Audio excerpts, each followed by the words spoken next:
नज़दीक का गांव फजल मोहम्मद बुरगड़ी का इलाकाई मुकीम गुलाम सरार बुरगड़ी ने अपने ही बिरादरी के कुछ लोगों के खिलाफ संदर्भ प्रेस क्लब कैंचा में प्रेस कॉन्फ्रेंस करते हुए मीडिया को बताया कि हमारे रिश्तेदार फरीद अहमद वलद मोहम्मद इब्राहिम बुरगड़ी के साथ, जो कि घरेलू तनाज़ा पर खैरपुर शाह की कोर्ट में मेरी बेटी को तलाक हुआ था। फरीद अहमद को मेरी बेटी से एक बेटे का औलाद है, जिसका खर्चा वगैरह के लिए हमने कैंचा की कोर्ट में एक पिटीशन दाखिल करवाई थी, जिस पर कोर्ट ने फरीद अहमद को 3,55,200 रुपया जुर्माना और माहवार 8,000 खर्चा मुकर्रर करने का फैसला बताया, जिसका नोटिस कोर्ट ने थाना बी सेक्शन लतीफाबाद 10 नंबर हैदराबाद पर भेजा। तो थाना बी सेक्शन पुलिस ने कोर्ट को बताया कि मज़कूरा शख्स फरीद अहमद यहाँ से शिफ्ट होकर कहीं और चला गया है, जबकि हमने मालूम करवाया है तो फरीद अहमद हमारे बताए हुए पते पर मौजूद है, जबकि बी सेक्शन पुलिस थाना लतीफाबाद ने कोर्ट को मिसगाइड किया है। जबकि फरीद अहमद दीगर रिश्तेदार फजल मोहम्मद बुरगड़ी का बासर मुमताज वलद मोहम्मद इस्माइल बक वलद मोहम्मद खान बुरगड़ी भी हमारे मुखालफत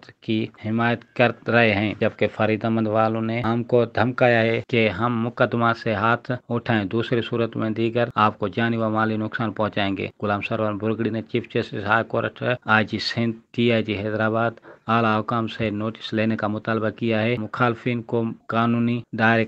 में लाकर सख्त सजा देकर मुझको तहफ़्फ़ुज़ फराहम किया जाए। रिपोर्टर आसिफ अलमगी, पाक एशिया न्यूज़, खैरपुर।